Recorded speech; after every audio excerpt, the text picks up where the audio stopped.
Hello everyone. Today we're here to talk about the top 5 best first-party controllers of all time.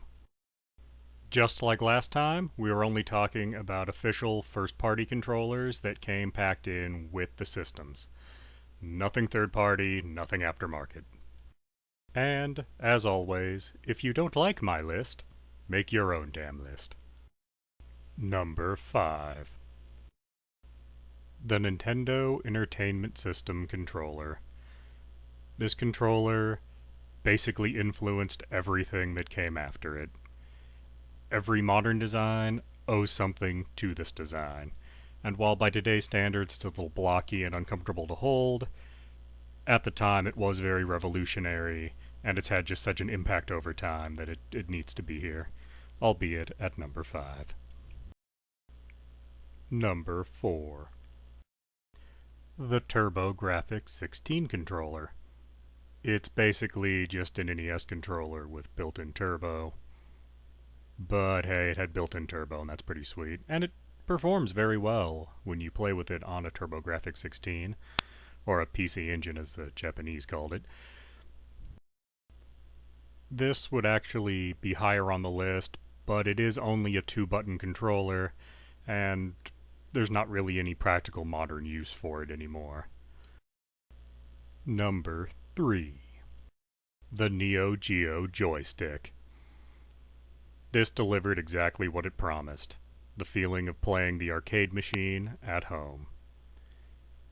It perfectly emulates the experience of being at an arcade using that joystick, but without the cigarette smoke, greasy handles, and hordes of just horribly unclean people. It's wonderful. Number 2.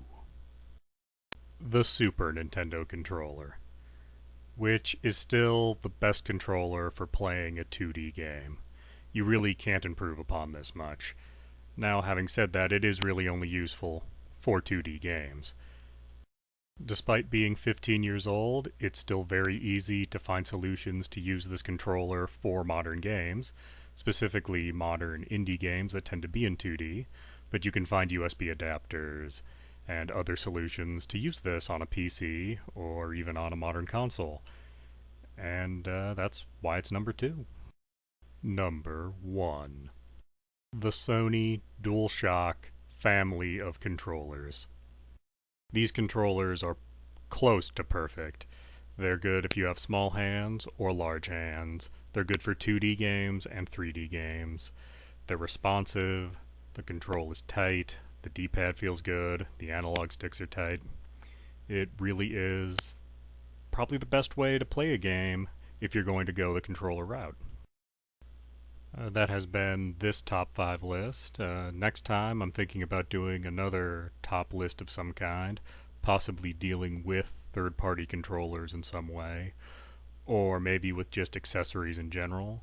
I'd love to hear your feedback and what you would like to hear and see me do, so please leave a comment letting me know. Thank you, and thanks for watching.